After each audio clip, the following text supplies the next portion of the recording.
Listen up.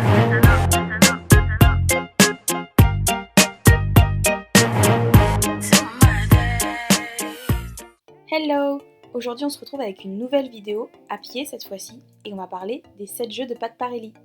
Ce qu'on va voir aujourd'hui, ce sont des idées d'exercices pour travailler les 7 jeux. Bien évidemment, ce n'est pas une liste exhaustive, puisque les possibilités sont infinies, et surtout, on ne prétend pas du tout faire une démonstration parfaite des jeux, puisqu'on débute dans le travail à pied. Allez, c'est parti! Jeu numéro 1, le jeu de l'amitié. L'objectif du premier jeu est d'installer un climat de confiance entre le cheval et l'homme.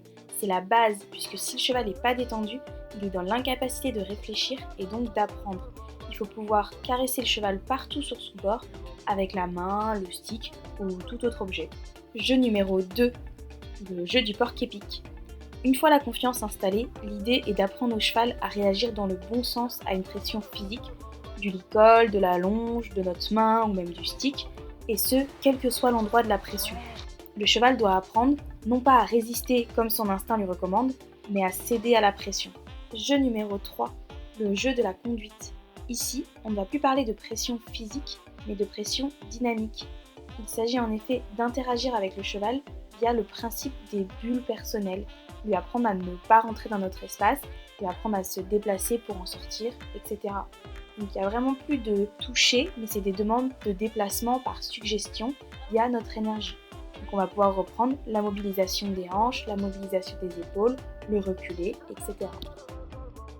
Jeu numéro 4, le jeu du yo-yo. Le jeu consiste à demander à son cheval de reculer et de s'éloigner de nous, puis de revenir. Le tout en gardant la confiance du cheval avec le jeu numéro 1. En effet, il ne s'agit pas de faire fuir le cheval vers l'arrière, mais bien lui demander un reculer.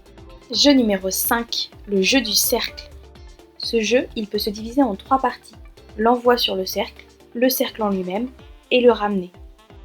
Pour l'envoi, il faut utiliser le jeu numéro 4 et faire reculer le cheval, puis l'envoyer sur le cercle via un déplacement des épaules avec le jeu numéro 3. Ensuite, la responsabilité de garder l'allure, elle incombe au cheval. Celui-ci doit conserver l'allure indiquée tant qu'une demande du cavalier n'est pas formulée.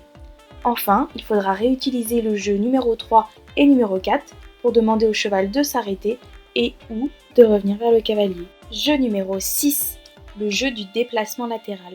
Encore une fois, le fruit de la combinaison des premiers jeux. Les déplacements latéraux sont très importants, que ce soit à pied ou monté, en permettant au cheval de se mobiliser et de se ployer. Il permet également de s'assurer que le cavalier ait bien le contrôle des pieds du cheval. On peut commencer le long d'une barrière, puis sans barrière, au trot, avec telle ou telle incurvation, en poussée, tactile, par suggestion ou même par aspiration. Jeu numéro 7, le jeu du passage étroit. Le cheval n'aime pas le confinement. Le jeu numéro 7 lui permet d'apprendre à accepter l'idée d'être coincé entre différents objets, qu'il s'agisse de pression latérale, telle qu'un passage étroit dans un chemin, entre deux barres, entre un mur et nous ou sur un pont, que des pressions verticales, comme une bâche au sol, un bidet, etc. Ou bien sûr le diabolique vent ou camion qui cristallise souvent beaucoup de tension. Et voilà, j'espère que cette vidéo vous a plu. Encore une fois, ce n'est pas une présentation exhaustive. Et d'ailleurs, on peut également travailler tous les jeux, sauf le numéro 3 qui est sans contact, en étant à cheval. Tchou!